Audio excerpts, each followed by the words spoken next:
Oh, I bet you didn't see me there behind my giant bowl of spinach that I grew in my garden. Let's cook with it.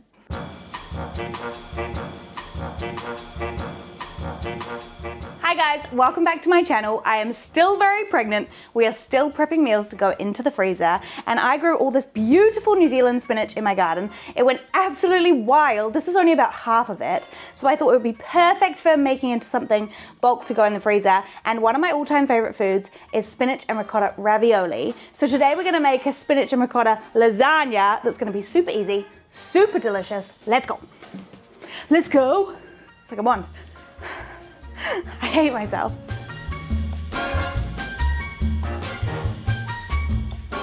Before I even think about tackling that giant bowl of spinach, we're gonna saute some onions and garlic in some butter. So I've got about 50 grams of butter here I'm gonna whack into my pot. And we'll pop that on a medium to low heat. Then I'm gonna finely dice 2 brown onions.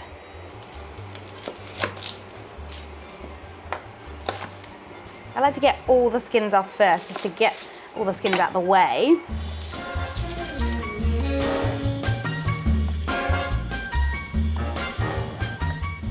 And they don't have to be too perfect, they're just gonna get mixed into our spinach and ricotta mix. But if we cut them nice and small, then they'll cook really nice and quickly.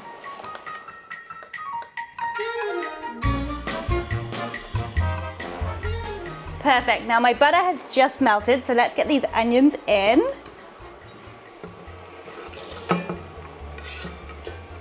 How good is buttery onions? We'll just give them a little swish around. And then let's cut, I've got 2 really big cloves of garlic here, this beautiful purple New Zealand garlic, and I'm just gonna really finely mince it. And we'll take the little ends off, and we're just gonna really finely chop these.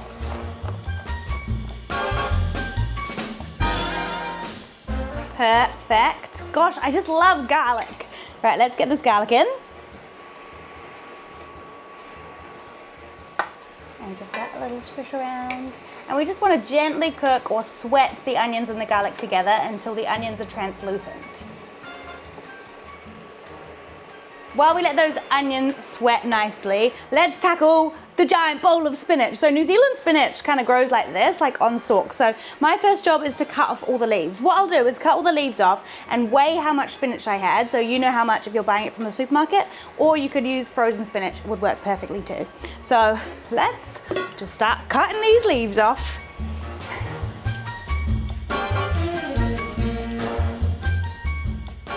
If you're looking for a vegetable to grow, and you don't have the greenest of fingers like me, try out some New Zealand spinach, because I literally plonked it in the garden. We went away for a week over Christmas and it went crazy, and now I just water it every day and it looks like I'm a crazy, awesome gardener who knows how to grow things.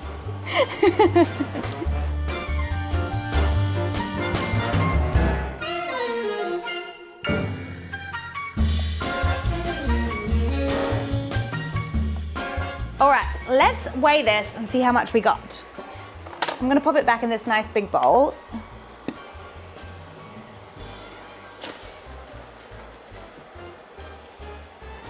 That's only 700 grams. 700 grams. I'm gonna go give this a really nice good rinse and I'll be back. Oh yeah, spinach. It actually does look beautiful. This is gonna be so good for my low iron that I've had. Right, let's get these onions out. They smell phenomenal. I'm gonna take them out with a spoon so I can leave a bit of that butter in the bottom for when we wilt the spinach, so it will have that lovely buttery onion flavor on there.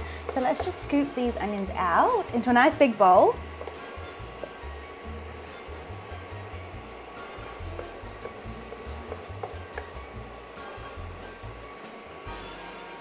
And don't worry if there's a couple in there, because it is all gonna get mixed together anyway.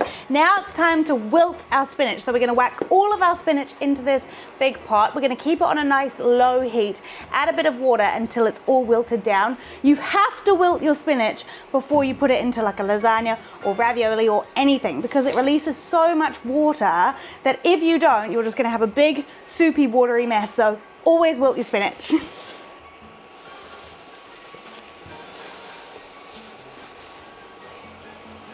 And you can really just squish it all in there. Oh, yeah. Then we'll just add a little bit of water, so just a couple of tablespoons, and this just helps create some steam that's gonna help wilt the spinach at the top. So we'll just give it a little whoop in there. And I might even put the lid on just to speed up the process a little bit, because I'm quite impatient. It's honestly insane that we started with that giant bowl of spinach and now it looks like there's barely anything in here, but the spinach is lovely and wilted. You can see that all the water has come out of it. So we're gonna take it off the heat now, and I'm just gonna pop it in a sieve just to drain off all the liquid. We wanna get as much liquid out of this as possible. So nice and carefully.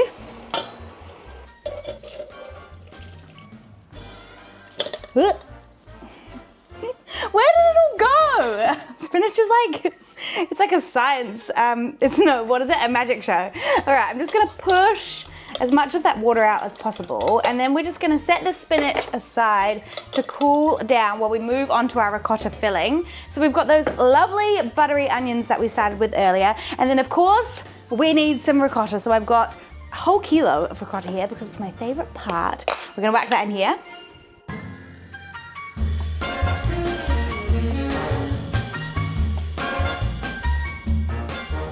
Yum! I love ricotta, and it's not something I cook with often because it's very expensive in New Zealand, but I thought, seeing as we'd grown all the spinach and we're not having to pay for any meat, we can go heavy on the ricotta.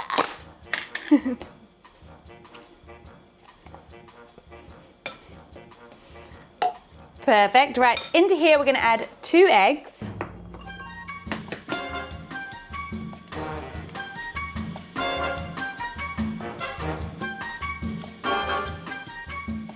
Then we're gonna add the zest of a lemon. And you just wanna do little quick strokes. We don't wanna get down in that pith, that bit's really bitter.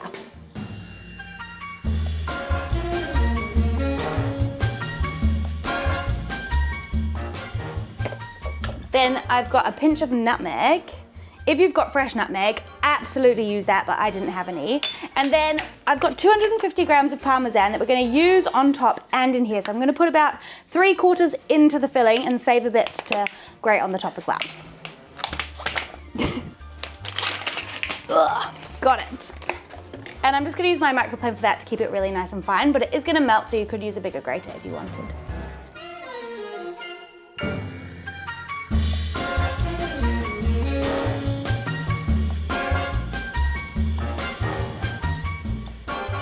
I love cheese, I love cheese. It's like a big cheese mountain. It's the kind of mountain I'd like to climb. Right, that'll do. Then lastly, we're gonna season with some salt and pepper. Now, Parmesan is quite salty, so I'm only gonna add about a teaspoon of salt, but a really good amount of pepper.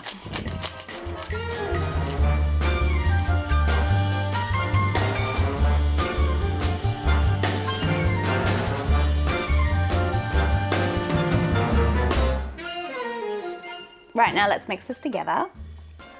We've got to get down into the cheese mountain.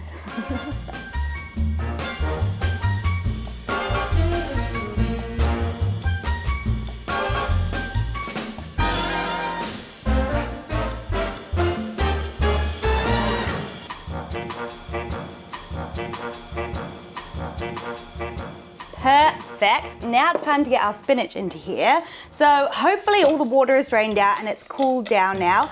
If it's not cool, just let it cool down completely before you add it in, because you don't want it to scramble those eggs.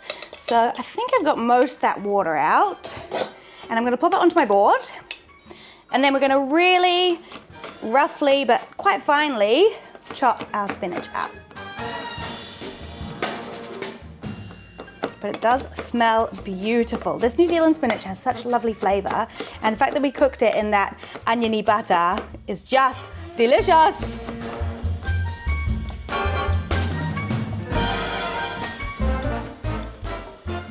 Then we can whack this into our mixture.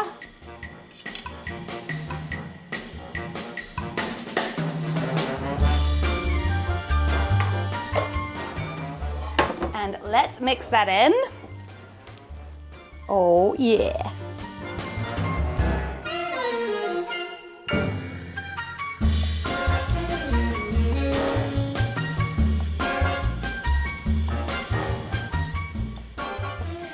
gonna pop this into the fridge while we make our bechamel. The bechamel! We're just gonna make a super simple, classic bechamel sauce. So I've got 100 grams of butter here. I'm gonna whack into my big pot that I just wiped out.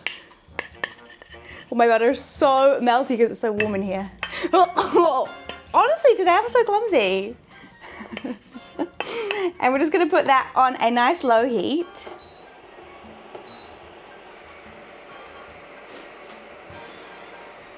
Now that my butter is just melted, we're gonna make a bit of a roux. So I've got 100 grams of plain flour. And we're gonna mix that in, and we're gonna keep it mixed until we've cooked out the flour. So we're looking for it to go a little bit brown. It should have a nice toasty smell to it, and it will start to form a little bit of a film on the bottom. And it's really important that you cook out the flour, otherwise your bechamel is gonna taste really floury. And that's yuck.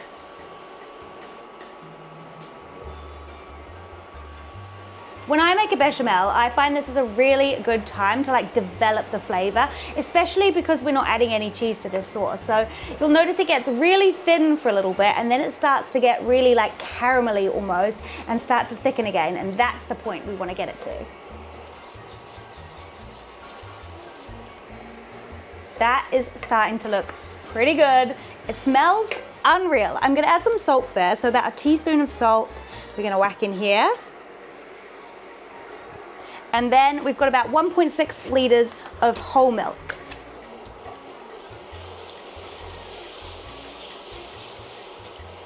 And we'll just keep it moving while we gently pour the milk in down the side. You might even mix out some of those lumps before you add all the milk in first. Just makes it a bit easier. And if you want to at this point, just to make it really nice and smooth, you can switch to a whisk, and then you can just keep adding the rest of your milk.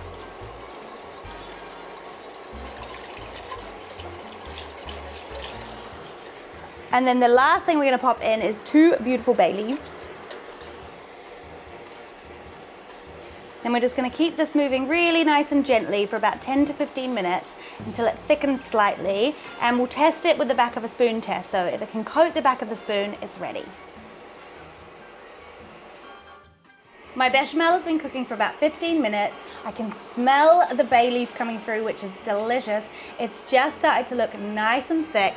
Let's do the back of the spoon test. So if it can coat the back of the spoon and you can run your finger through, it's perfectly ready. Right, let's turn this off. We're gonna let it cool while I have a quick little tidy up, and we'll come back and build our lasagna. It's time to stack the lasagna, and this is one of my favorite jobs of all time. I just find it so satisfying. We're making 2 big, giant spinach and ricotta lasagnas. I'm gonna build them at the same time so I can evenly portion my mixture. So to get us started, we're gonna start with a bit of bechamel on the bottom, which helps the pasta cook. And I just want enough bechamel on the bottom just to completely cover.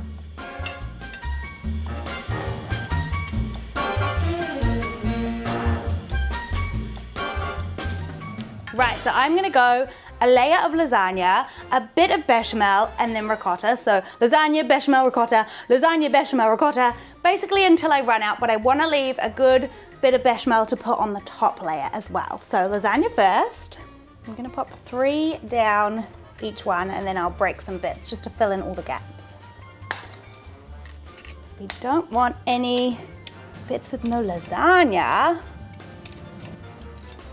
I'm just going for a thin layer, but we want to make sure all of the lasagna is completely covered so that it cooks through. Right, ricotta time. Let's just do some big dollops.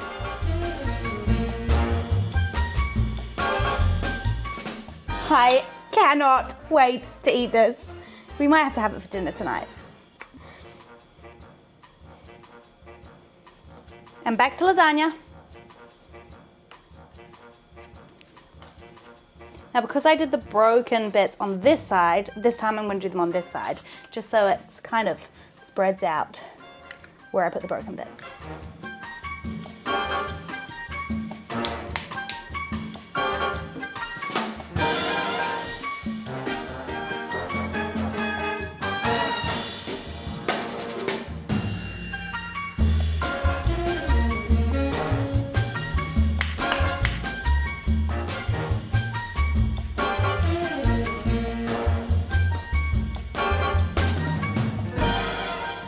managed to get 3 pretty solid layers of ricotta filling.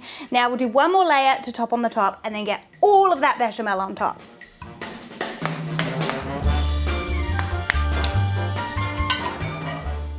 This is gonna make like the best lovely creamy topping on the top because I've got so much bechamel left, and then we're gonna top it with loads of mozzarella and parmesan. It's gonna be unreal.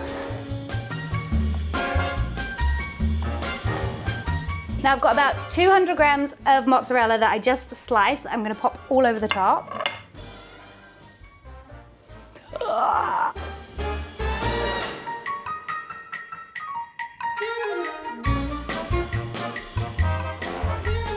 And then finally, we're gonna cover the top with some parmesan too.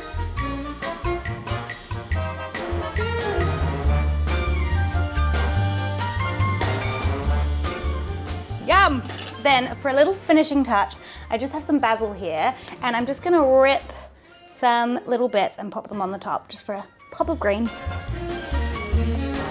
These look like absolute perfection to me. Now I'm going to pop these into the oven for about 30 minutes to bake until the pasta is cooked through and they are beautiful and crispy and cheesy on the top.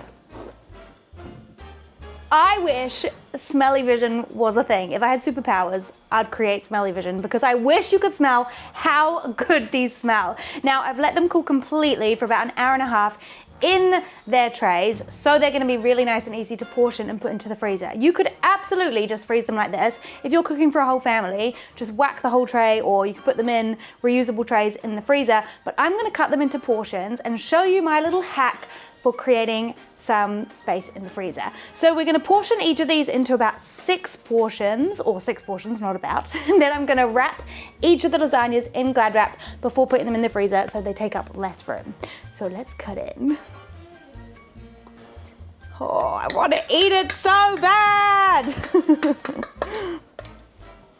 Okay, think about here. That layer of bechamel on the top. I can see it coming through and I'm so excited. I'm just gonna cut around the edges just to make it nice and easy to get out. I honestly think I'm gonna have to eat some for dinner tonight because I'm really hungry and it just looks so good. Okay, we're gonna take a nice big sheet of Glad wrap and wrap each one individually. It is though super important that you take the Glad wrap off before you reheat it. Do not reheat anything in Glad wrap ever. So when I go to cook these, I'm gonna take them out of the freezer probably the night before, let it defrost, unwrap it, then whack it in the microwave or in the oven, depending on how much time I have. Let's have a look. I'm gonna go with the one in the middle.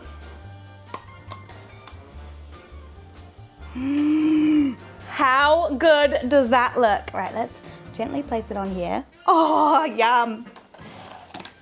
Then we'll wrap it up nice and tightly because we don't want to let any air in there. Perfect. Let's keep going.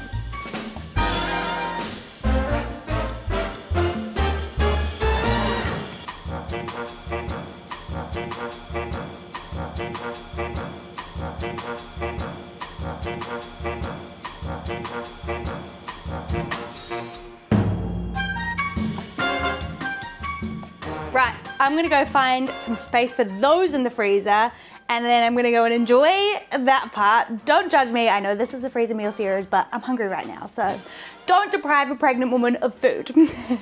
I hope you enjoyed this one. Hopefully I'll have a bit more time to do a few more. If you like them, make sure you give them a big thumbs up and we'll see you next time. Bye.